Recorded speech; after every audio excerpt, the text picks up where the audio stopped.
여러분 안녕하세요. 수비담TV의 수비담입니다.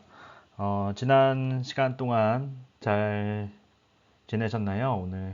오늘은 주말인데 이렇게 또 찍게 되었습니다. 오늘 제가 벌써 6번째 영상을 찍게 되는데요.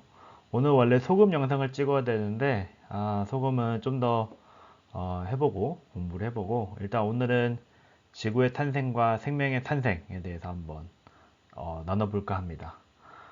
이걸 하기 전에 새로 구독자분이 한 명 더 생겼어요. 원래 구독자가 한 명이었는데 제 와이프였거든요. 근데 구독자가 두 명이 되었습니다.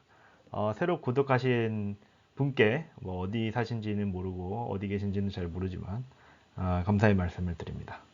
앞으로 더 양질의 유튜브 영상으로 보답할 수 있도록 하겠습니다. 오늘은 지구의 탄생과 생명의 탄생, 뭐, 어떻게 보면 딱딱하다고 볼 수도 있는 거고, 재밌다고도 볼 수 있는 아주 흥미로운 주제인데요. 오늘은 좀 여러 가지를 다뤄볼까 합니다. 빅뱅 이론부터 우리 지금 인간까지, 다인의 진화론, 지구의 나이는 어떻게 되는지, 엔트로피의 법칙, 논문 출판 프로세스 등에 대해서 한번 간단하게 살펴보려고 하고 있고요. 일단 첫 번째 그림으로 이 그림을 제가 가지고 왔어요. 참 재밌는, 좀 안타까운 사실 그림인데, 이거 기사는 한국일보 2014년 기사입니다. 7년간 청소를 안 한 집에서 4남매가 방치되었다라는 건데, 집에서 인분, 그러니까 뭐, 오줌똥도 나오고, 막, 완전 더럽게 사는 집이죠. 이게 부모님이 아무런 관리를 하지 않아서 이렇게 방치되었다고 합니다. 근데 제가 여기에서 여러분들께 좀 질문을 드리고 싶은 건, 이 집이 만약에 수억 년이 지난다면 어떻게 될까요? 뭐 하루 이틀 말고요. 뭐 10년 말고 100년, 1000년, 만년, 10만 년, 100만 년, 1000만 년, 1억 년. 이렇게 시간이 계속 흐른다면 이 집이 과연 어떻게 될까요? 한번 생각해 보시고요. 두 번째로, 이건 2016년 6월 달에 제가 연합뉴스에서 나온 기사를 가지고 왔는데, 최근에 농촌에 이렇게 폐가가 늘어나고 농촌이 흉흉해진다. 사람은 떠나가고 이렇게 폐가가 많아지고 있다라는 기사가 나오는데, 이 집이 뭐 사실 제가 아는 집은 아니고요, 당연히 어딘지도 지역도 당연히 모르지만 여러분도 보시면 아시겠지만 이게 시간이 지나면 어떻게 될까요? 제가 여기서 말씀드리고 싶은 내용 중에 하나는 뭐냐면 만약에 청소를 하나도 하지 않고 그냥 단순히 방치만 하고 그냥 가만히 둔다면 어떻게 될지. 앞에서 본 사진만 봐도 알겠지만 당연히 망가지겠죠. 그러면 왜 망가지게 되는 걸까에 대해서 생각을 해보면 과학적으로 보면 그게 바로 엔트로피 법칙, 뭐 연력학 제2 법칙이라고 합니다. 연력학 제2 법칙이라고 하니까 좀 어렵다고 생각하실 수 있는데 저도 대학교 때 뭐 화학 시간에 뭐 배웠었던 것 같은데요. 일단 내용만 보면 인터넷에 검색하면 이렇게 나옵니다. 전 세계의 엔트로피, 무질서도가 증가하는 방향으로 변화가 일어난다라는 법칙입니다. 이게 무슨 말이냐라고 뭐 얘기하실 수 있는데 쉽게 예시를 들어드리면 질서 있는 이렇게 막 육각형으로 되어 있어서 어떤 질서 있는 어떤 물체는 시간이 지나면 지날수록 이렇게 무질서해지고요.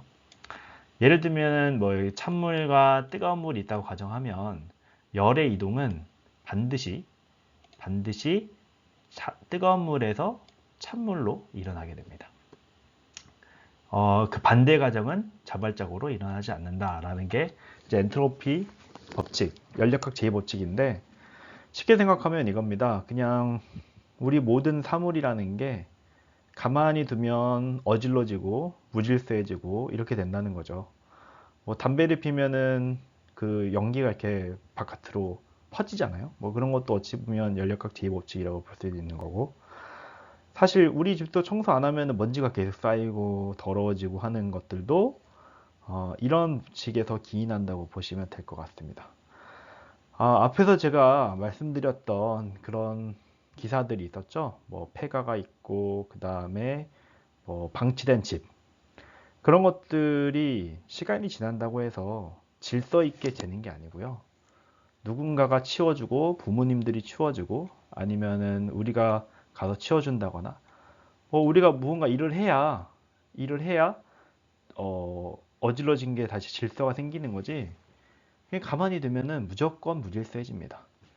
집도 마찬가지고 뭐 사실 모든 게 다 그래요. 네, 모든 게 다 그렇다. 그래서 일단 여기까지 알아놓으시면 좋을 것 같고, 그 다음에 이제 저희가 다뤄볼 거는 이제 지구와 태양계 이런 것에 대해서 한번 과학에서는 어떻게 말을 하고 있는지 한번 살펴볼까 합니다. 요거는요, 여기 이 사이트에 들어가시면은 한양대학교 김양배 교수님이라는 분이 써놓은 기고예요. 기고고 뭐 글을 잘 정리를 해 놓으셨는데 제가 봤을 때는 뭐 다 이제 여기저기 있는 뭐 소위 뭐 나사나 뭐 아니면 다양한 아티클에 있는 글들을 잘 정리를 해 놓으신 것으로 보입니다. 일단은 아주 흥미로운 주제인데요. 여기에 우리 태양계는 어떻게 생겨났을까에 대한 주제입니다. 뭐 사실 궁금하기도 하고 안 궁금하기도 하죠. 뭐 내가 이게 뭐야? 라는 생각이 들 수도 있는데 여기서 이거를 보다 보면은 좀 흥미로운 것이 있습니다. 제가 이제 뒤에서 고찰을 하게 될 텐데 한번 쭉 저희 주장은 아닙니다. 한번 쭉 볼게요. 지금으로부터 대략 46억 년 전이에요. 46억 년 전에 여기 있네. 모든 것은 약 46억 년 전에 기차와 먼지의 옅은 구름에서 시작이 되었다라고 하네요. 그리고 나서 이 구름은 훨씬 더 큰 구름의 작은 일부였다라는 얘기가 나오네요. 그리고 나서 어떤 순간에 어떤 순간인지 아무도 모르겠죠. 아마도 근처에 있던 초신성의 폭발로 생긴 충격파에 의해 압축됐기 때문에 구름의 일부가 수축이 되었다고 합니다. 이렇게 수축이 되었고 여기 폭발이 일어나서 그 결과 어떻게 됐냐면은 기체와 먼지로 된 납작하고 회전하는 원반이 생겼다라고 나옵니다. 그리고 나서 수소 원자가 헬륨으로 융합이 되면서 핵융합이 일어난다라는 게 있고요. 그리고 나서 원반의 중심에 아까 원반이 생겼던 원반의 중심에 충분한 양의 물질이 모였을 때 핵융합이 시작되었고 우리의 태양이 탄생했다고 합니다. 태양은 전체 물질의 99.8%를 집어삼켰다라고 하고요. 태양은 삼켜지지 않고 남은 물질은 점점 더 큰 덩어리로 뭉쳐졌다라고 얘기하고 있고요. 그리고 이 덩어리들은 행성, 외행성, 소행성, 해성, 그리고 위성이 됐다라고 합니다. 그리고 암석인 물체만 태양 가까이에 살아남을 수 있고 기체나 얼음인 물체는 멀리 밀려났다. 그것이 우리 태양계에서 행성들이 현재 위치에 놓인 방법이다 라고 하고 있습니다. 그리고 현재에는 해성과 소행성은 태양계 행성에서 남겨진 잔해다 라고 알려져 있습니다. 어떤가요? 참 재밌죠? 뒤에서 또 제가 한번 이제 고찰을 하겠지만, 야, 이거를 어떻게 알았을까요? 좀 신기하죠? 네. 그리고 이제 계속 이분이 쓴 그 기고에 있는 내용들을 계속 살펴보도록 하겠습니다. 다 이 기사 클릭해서 들어가시면은 나오는 겁니다. 지구, 생명의 보금자리라고 나오네요. 우리에겐 지구가 특별한 이유는 태양계에서 현재까지 알려진 바로는 유일하게 생명체가 사는 행성이기 때문이다 라는 얘기가 나옵니다. 그리고 뭐 쭉 나와서 뭐 생명의 존재, 행성에서 생명의 존재의 필수적인 조건들을 살펴봄으로써 지구의 특별함이 어떤 의미인지 알아보자 라고 얘기가 나옵니다. 여기 쭉 보다 보면은 그냥 글 읽어보시면 될 것 같고 이런 얘기가 나와요. 행성이 적절한 표면 온도를 가지려면 별, 태양으로부터 적정한 거리에 놓여 있어야 되는데 이를 거주 가능 또는 골디락스 구역이라고 합니다. 지구는 태양으로부터 적정한 거리에 있어서 300K 근처에 온도가 유지되고 표면에 물의 액체 상태로 존재해서 생명체가 살 수 있다라고 합니다. 물이 상당히 중요하죠. 물. 그래서 지구와 크기가 구성물질이 비슷한 암석 행성이지만 태양에 조금 더 가까운 금성은 지구와는 완전 다른 환경이 됐고 생명체가 살 수 없다라는 얘기가 나옵니다. 네, 그리고 이번에는 한번 달을 봐볼까요? 달의 탄생. 달의 탄생도 상당히 재밌습니다. 여기 쭉 보다 보면은 지구는 자기 자신의 4분의 1 크기가 넘는 위성인 달을 가지고 있다라고 얘기가 나오고요. 그리고 가장 유력한 설명은 현재 달의 기원에 대한 가장 유력한 설명은 화성 크기의 원시 행성이었던 테이아가 원시 지구와 비껴 충돌해서 일부는 지구에 흡수가 되고 흩어진 파편은 지구 주위를 떠돌다 다시 뭉쳐 달이 됐다는 대충돌 가설이다.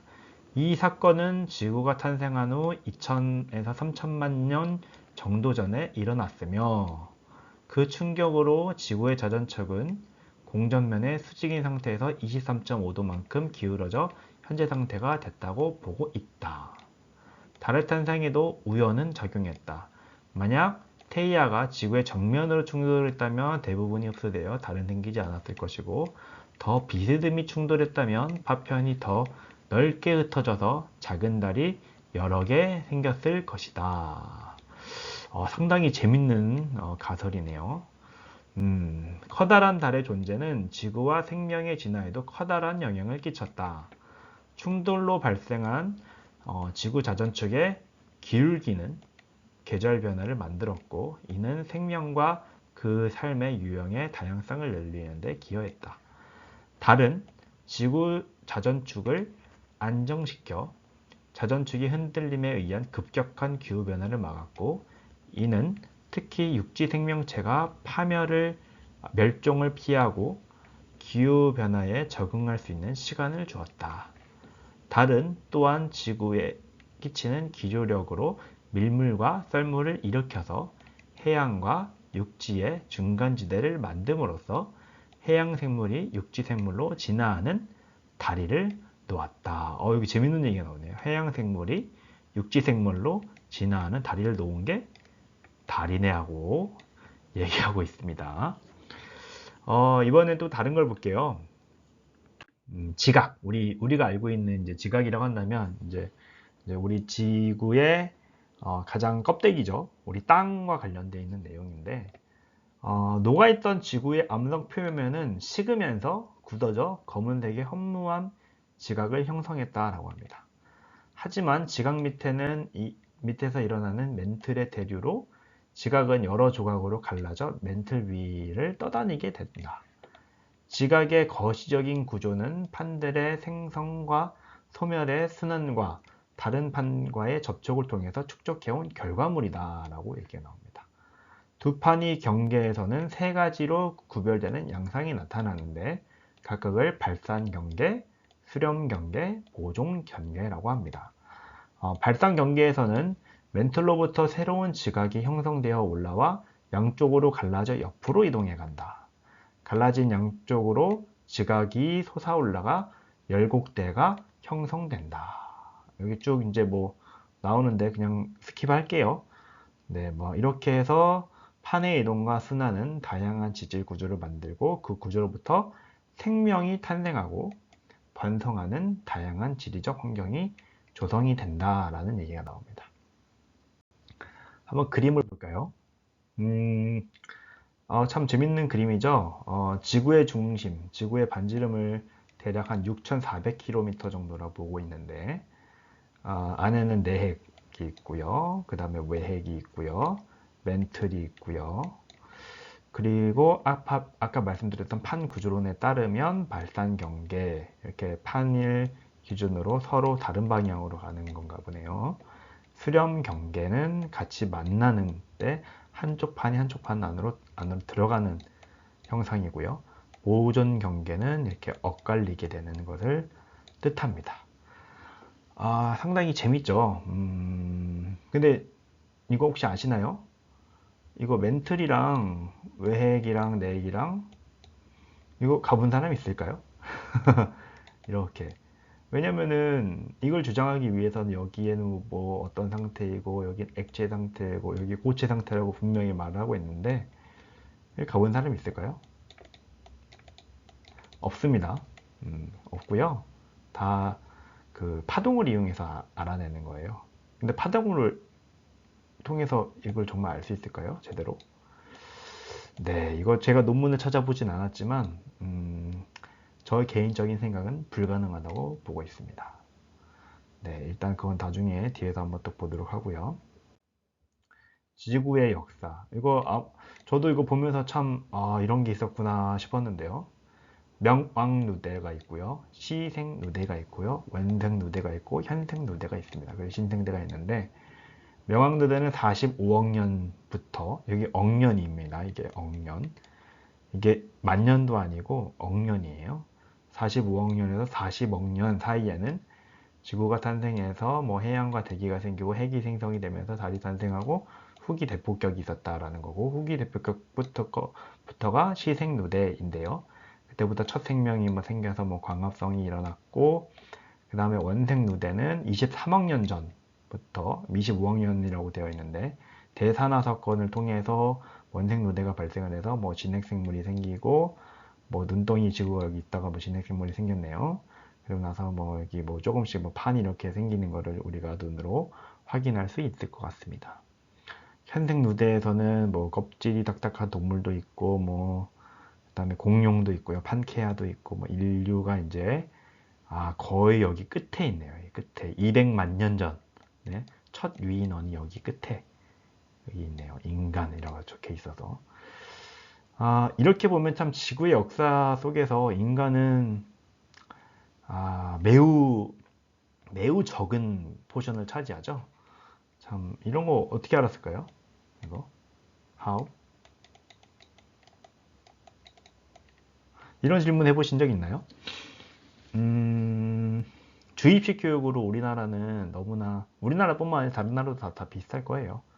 대부분 다 그냥 교과서에 써 있고 뭐 누군가 논문을 써서 발표를 하면 그렇구나. 네 맞습니다. 네 맞습니다. 하고 그냥 받아들이기만 하죠. 근데 정작 이런 질문은 안 하는 것 같아요. 이게 정말 맞는 걸까? 에 대한 질문인 거예요. 이게 45억 년이라고 하는데 여기 이거 증명할 사람이 있을까요? 이거 이렇게 나눈다는 게 의미가 있는가?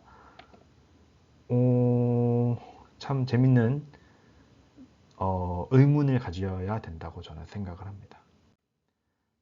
그 다음에 계속 그 글에 나와 있는 거예요. 뭐 생명이란 무엇인가에 대한 얘기가 나오는데 생명은 우리 정체성을 에서의 가장 본질적인 요소다. 우주의 물질이 뭉쳐서 별을 만들고 별에서 합성된 다양한 원소들이 모여서 지구가 되었고요. 여기 한번 재밌게 밟아보세요. 우주에서 별이 되었고 별에서 지구가 되었는데 그 지구라는 행성에서 생명체가 형성이 되었습니다. 와, 이게 얼마만큼 대단한 건지 아시죠? 우주가 있었고 우주에서 별이 만들어진 것도 신기한데 그 별에서 원소들이 모여서 지구가 되은 것도 참 신기한데 그 지구에서 또 생명체가 생겼네. 생명체는 생명 현상을 보이는 복잡계다라는 얘기가 나오고 생명은 모든 연구자가 동의하는 정의가 아직 없을 정도로 복잡한 양상을 가진 현상이다라고 얘기합니다. 방사성 동위원소 추적자를 사용한 연구 결과에 따르면 우리 몸을 이루는 원자들은 생명이 유지되는 동안 끊임없이 교체된다라고 합니다. 생명은 생명체를 이루는 물질이 구현하는 어떤 과정이지 물질 자체는 아닌 것이다 라고 얘기하고 있습니다. 그러므로 생명체가 수행하는 기능과 그 기능을 구현하는 방식을 통해 생명의 이치와 이해에 접근해 보고자 합니다. 빅 히스토리 관점에서 생명체의 핵심 기능은 번식, 대사, 진화라 할 수 있다. 번식은 자신을 복제한 다음 세대의 생명체를 생산하는 기능을 의미하며 번식에는 물질과 에너지가 필요하다. 대사는 외부로부터 물질과 에너지를 획득해서 번식 기능을 수행할 수 있도록 생존을 유지하는 기능을 뜻한다. 번식 과정에서 일어나는 복제는 완벽하지 않아 변이가 만들어지는데, 여기서 변이가 일어나네요. 각 변이는 주어진 환경에 각기 다른 생존과 번식 적합도를 갖고 있어 그중 일부가 선택되거나 도태되는 일이 발생한다.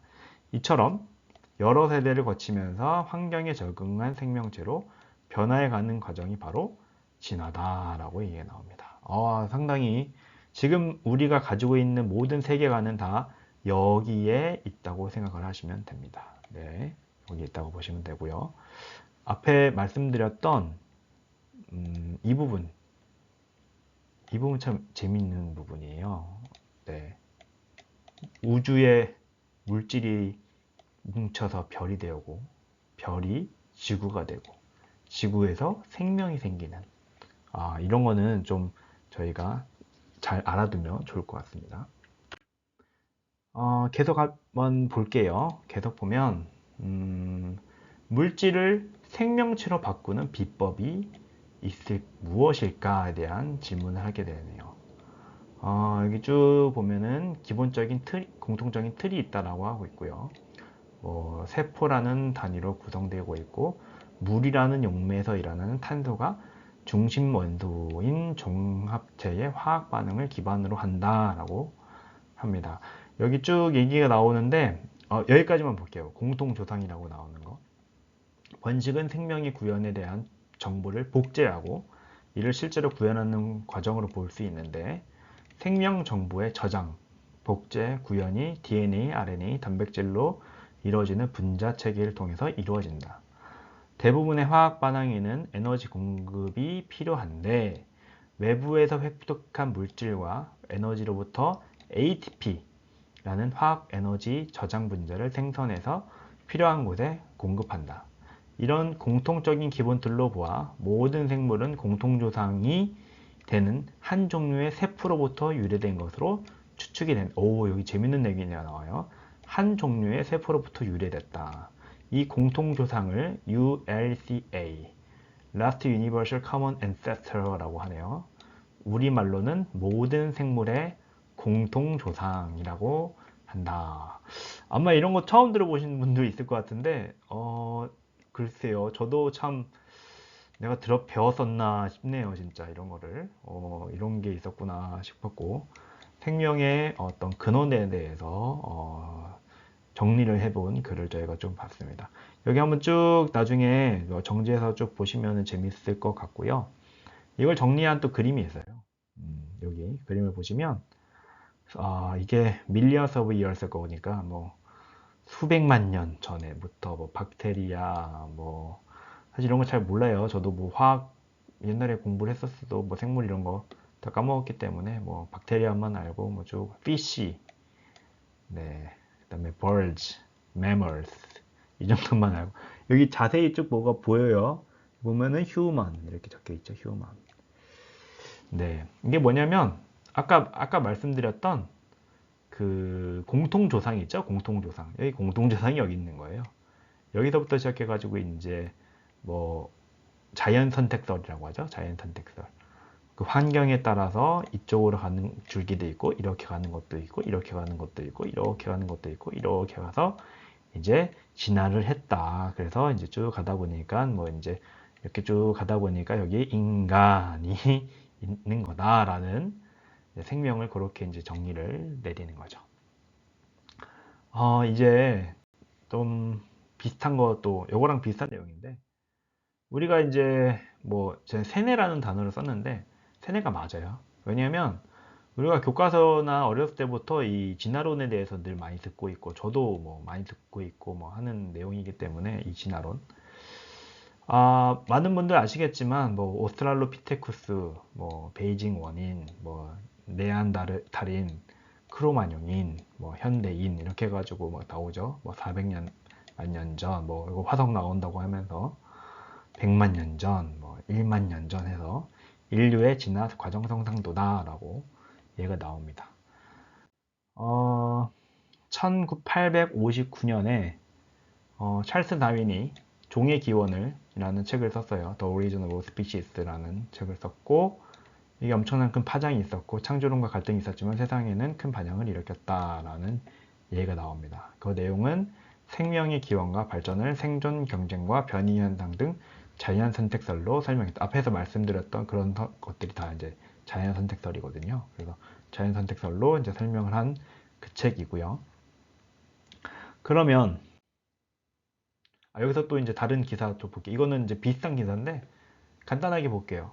아마 김정욱이라 하시는 저 누군지 몰라요. 이분이 이제 기사 여기 들어가면 나오는데 넣으면 이렇게 나와요. 지구가 탄생한 지 45억 년이 되었고 우주는 137년 전에 생겼고 그래서 아는 방법 어떻게 알았을까요? 방사성 연대 천적법을 통해서 알 수 있었다.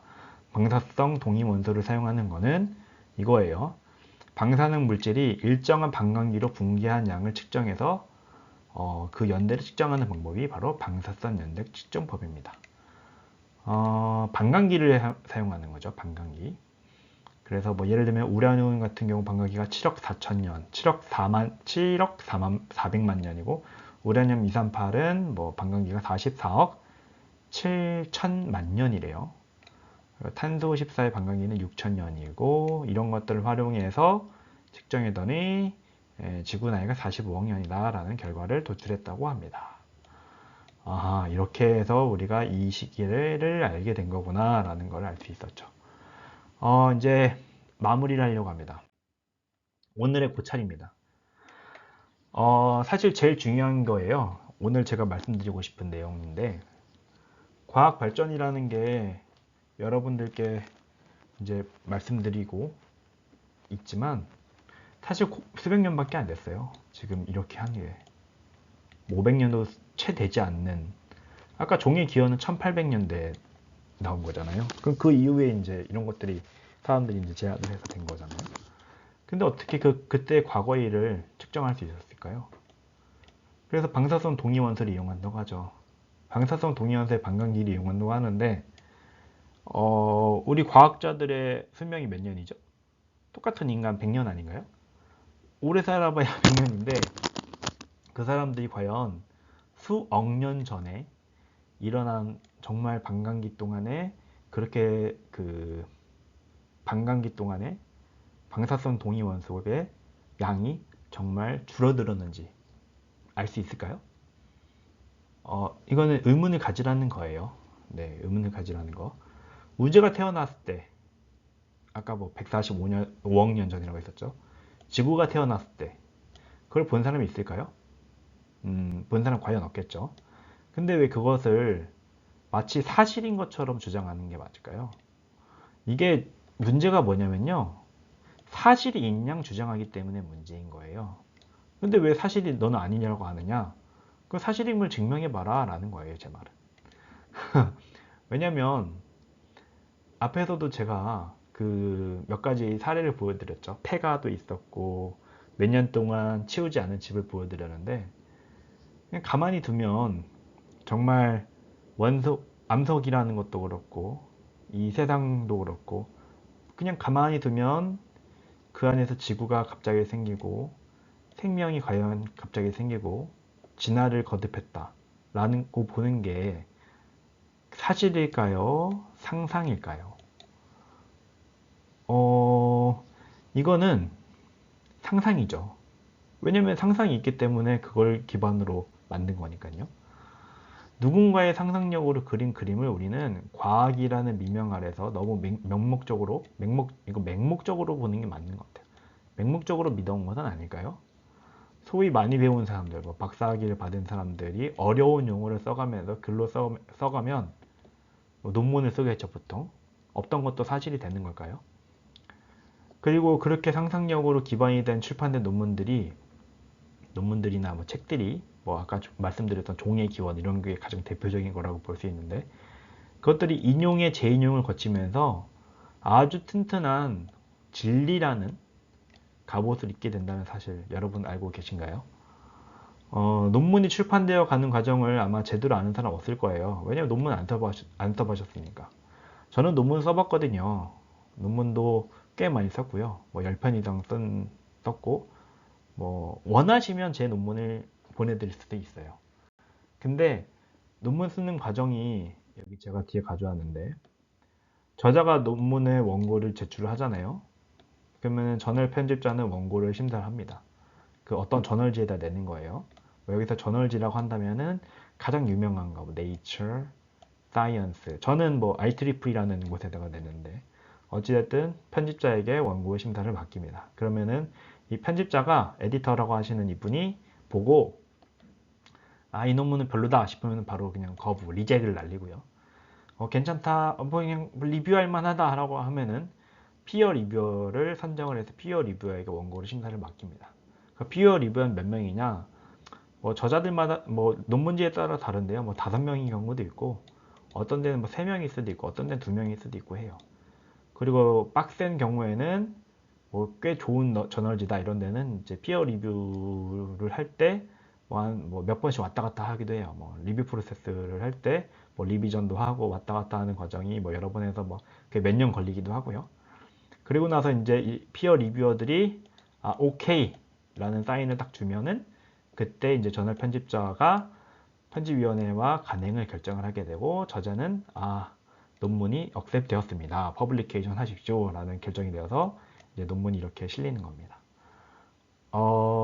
한번 여기 이 과정을 쭉 보게 되면 어떤가요?